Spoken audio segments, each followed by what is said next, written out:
Hey guys, Tyler Mahoney here with Truman Lake Fishing Intel. We are back again for another edition of the Truman Lake Fishing Intel Expert Roundtable. Got a great crew of guys and a special guest tonight. Joined today by Jeff Faulkenberry here all the way over on my left of Endless Season Guide Service, Richard Bowling of Richard Bowling's Guide Service, Darin Lankford, bass fishing extraordinaire, and our special guest, J.B. Gray, who is on the Clinton bass fishing team, and he's going to tell us a little bit about that. He's been big into the kayak fishing world and traveled around, but he's got some good insight on the kayak fishing on Truman Lake, and he's got some good stories to share with us. So stay tuned for that.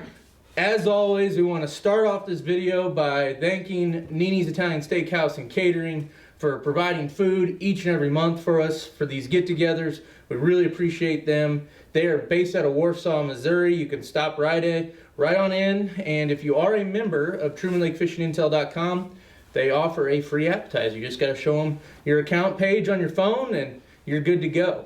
Also want to thank Anglers Port Marine, located right between Clinton and Warsaw, Missouri. Phoenix boats, Camus boats, Low boats, and really exciting news out of Anglers Port Marine. They are doing a deal in 2023 with Anglers in Action Tournament Trail, which already pays $10,000 for first place. Anglers Port Marine is matching that. So if you are running, and if you're running a Phoenix boat, I think there's $7,000 incentive in Phoenix. So if you win an Anglers in Action event next year, you stand to win $27,000. Over 60 boats, which should happen. Yeah. So pretty cool incentive. I'm just gonna go win 3 or 4 of those. Yeah. There you go. And you're set. That bass fishing's easy for you. You catch them on accident. Yeah. That's right. If you follow. Can you use minnows? Well, you get away with it. Yeah, exactly. So really cool deal that Anglers Port Marine is doing, and really excited to talk that up. And if you are in the bass fishing tournament world, that is something to get really excited about. And go put in the work, and you might just walk home with $27,000 extra in your pocket when you win that field. That's pretty legit. And I know you're still thinking some sponsors, but Darin's been doing this a long time. We've been around it a long time, and we remember, or I remember, but like the old Redmans and the Woods and Waters and the big turnouts, and then there was like this rapid decline in bass tournament fishing, and it plateaued, and like everybody was fishing still, but it was like, it doesn't pay crap. Like you can't get ahead fishing tournaments on Truman Lake. And now here we are, like back on this rise of empire. Yep. Explain that. I think it has a lot to do with the crappie tournaments. Because the crappie tournaments, when the bass went down, crappie come in and you could win a lot more money fishing crappie than you could bass. And I mean, plain and simple, you don't need as much stuff to fish crappie. Mm-hmm. Right. You take $100 out there and you can fish for crappie. Yeah, absolutely. Yeah. And bass, you don't need all that stuff for bass either, but we all think we got to have $40,000 for tackle Yeah. in our $80,000 boat so we can catch a bass. But I think that pushed people to actually start pushing this bass to come back. They're gonna have to do something. Boats have gotten so expensive, fuel's gotten expensive. That caused a lot of the decline. Sure. And it's, Sure. I think with this, it's firing people back up. I mean, anybody's got a shot to win. Mm-hmm. Right.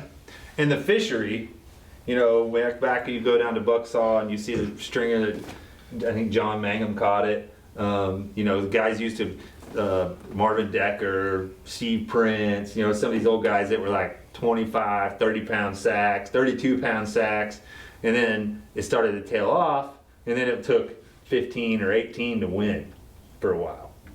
And then now we're back up to 22, 24, 25 in July and August, So I think maybe the fishery as well has to have something to do with it. It did. It changed a bunch. It's really changed. I mean, as you lost limbs and your green stuff started changing to dead, and back when them guys fished, it was all green. Mm-hmm. Oh yeah, everybody blew up Tebow. Yeah. Run up the Grand River, get in the strip pits, or up Deepwater Creek or whatever. 16, 17 foot of water to blow the flat, and now you better make sure there's a foot of water on top of it when it's 2 foot high.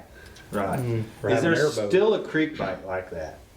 Like not like it used to be, because it won't be like it used to be because it's silted in. You know, you got to be able to get across Barker Creek, you know, in some of the areas. But used to, guys would blow and go from Sterrett Creek to Old Sea Highway.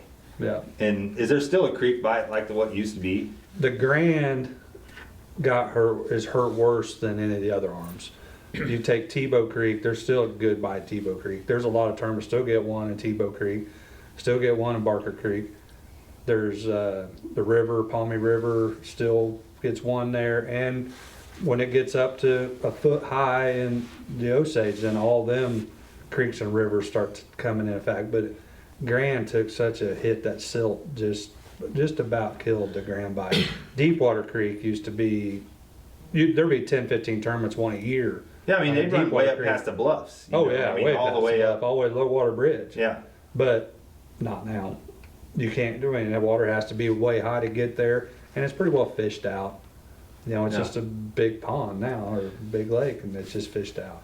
And there's not a lot between A and B. If you say, I'm going to make that run, you're done. You're sticking to it. Well, I've been in tournaments where we run to Martinville Bridge, you know, from Sterrett Creek, and you'll get up there and have a little bit of current or something just come from somewhere, and you're like, oh boy, we're done. Made that big old long run for no reason, Yeah. and that's not a fun run. Yeah. To run up through that windy thing, No. especially during duck season, and that's when it is, that early duck season, and you're dodging duck decoys on top of everything. Yeah, that's talking about that silt. Where's a lot of that come from? Do you think that duck lakes and things like that play a part when everybody drains? I think everybody drains and causes that current. That don't help. Plus, you know, there's a lot more stuff's farmed Yeah. now, I Yeah. think. Yeah. And, you know, the farming's gotten big, Yeah. but it's caught a lot of silt. Because you look at your topo maps, it'll say 16 feet of water. And that's what I tell a lot of people when they put in a Sparrowfoot. They're like, oh man, that's a great big open area. Yeah. Yeah. Well, that thing's 6, 8 foot deep. You can Yeah. touch the bottom in most of them spots if you fall off a set of skis. Like fishing a city lake. Yeah. Yeah. I mean, so you got to watch it up there and watch your topo maps when you get in the upper ends. Well, some of the old timers, you know, was always like, well, spawning cover. We lost all the spawning cover. We lost all the spawning cover. Well, we flooded in 15 in the fall and the winter. That blew everything off the banks. Then we come back on a 4-year beat down after that. Then we have 19, which is like a record flood since 93. And so spawning cover, really, I can't see that being a huge factor when we have all these floods that wash the banks every time. Truman's coming back in, what was it, been 19, I guess, when they had that, wasn't that spring? Yeah. Spring. Yeah. There was a tremendous spawn for bass. Yeah, agreed. Everything. I mean, it was, every bush had 150, 200 bass in Yes. every bush this long. Yeah. And you're seeing in these tournaments a whole bunch of them 13-pound limits. And you used to only see 11s, 10s and 11s, and now you're seeing 13s and 14s. There's a lot of tournaments in that 13, 14 range, a lot of stringers. And guys are talking about catching 20, 30, 40 bass in that 2.5 to 2 3/4 range. Yeah, I mean, which will dudes put you at posting that. YouTube videos fishing Joe Bass, and they're just ripping them on buzzbaits. Oh yeah, just smoking them. And that's just a sign of, And that's 2.5, 3 pounders. but there's a place between there, you know, that 2.5, 2 3/4, and then it jumps up to the bigger fish. And I think the bigger fish are the ones that took the whooping, Took the hit. took the hit. So there's a gap. But I think you'll see it next year and the year after that really come on. Yeah, so your crystal ball, you're saying next year, 23, 24, 25, you're going to start seeing more 25, 26, 27 pound bags. I think that's what you're going to see. And and the only way you're going to keep that up is having good spawns. We Sure. can't have these floods and then dropping the bottom out of the lake during the spawn. It just doesn't work. Right. That's terrible for the spawning fish. But as long as we can keep filling that gap, because what they say, bass 6 to 8 years on Truman. You know what they said? The bass lives on Truman Yeah. 6 to 8 years. Yeah. I mean, you have a couple bad years, it's going to hurt you. Yeah. And like this year where we were at a record low, I mean, I can tell you just from being a cat fisherman, I can tell you in June, typically really terrible catfish bite. They're spawning. It just kind of goes to crap. Lake super low. Shad hatch. I don't think the shad. We have a lot of shad. Always going to have a lot of shad. I don't think the shad hatch was as premier this year as it normally is. agree. And I was catching fish in June that were strictly eating crappie. Yeah. Strictly. I was catching fish on hedgerows, they were eating crappie. Yeah. Now, there wasn't any shad to be found. I would catch bait before I go catch those fish. They were eating crappie, but they were this year's crappie, and lots of them. Yeah. So when that bottom falls out and those fry have fewer places to hide, they get eaten. They get eaten. They take a hit.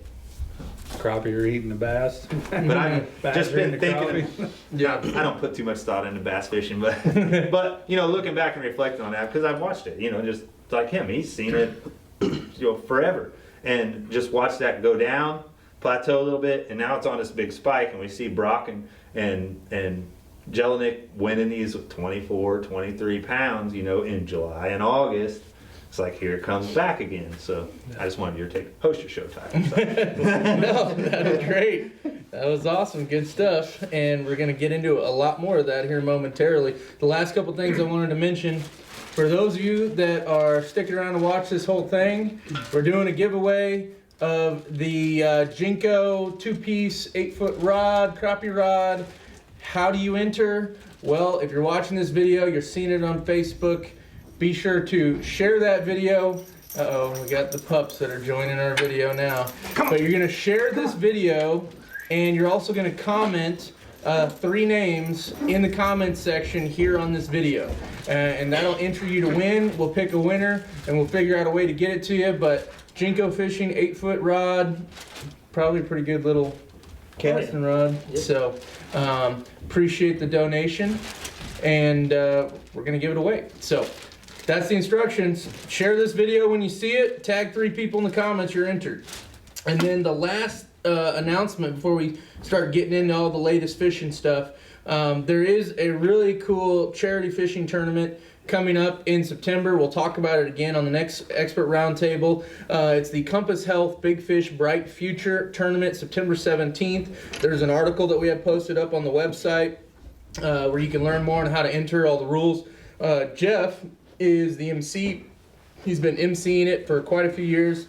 It's an event that's kind of near and dear to our hearts because of our involvement, but also because my wife Sammy is a dentist up at Compass Health, and the proceeds benefit dental health care for children, underserved kids that need help getting the dental care that they need. So it's near and dear to our hearts, and if you're interested in learning more and participating in that, you can go to TrumanLakeFishingIntel.com, head over to the articles section. Should be under the resources tab actually in the menu, and you can see all the information there, or you can go to CompassHealthNetwork.org and learn more. So be sure to check that out. We appreciate you doing that.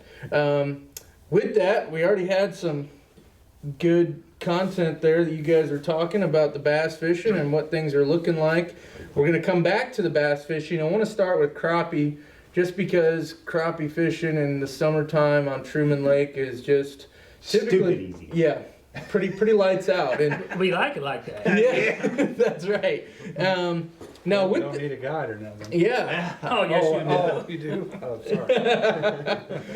With that, we've had I mean, it's still been good, but we had the cold front come through with some of those rains last week, and it made things maybe a little bit more challenging. Richard, what's kind of the latest? Are you starting to see it pick back up? What's your feeling on the way it's fishing? It's picking back up a lot. You know, back a week ago, I was going down the lake toward Long Shoal and fishing for groups of fish, as numbers of fish, and have 100 fish on a tree and catch 3 or 4 out of it and be keepers, maybe not keepers. And man, about 3 nights ago, the water started warming back up. The current had turned and went the other way, and not going up, it's going down a little bit.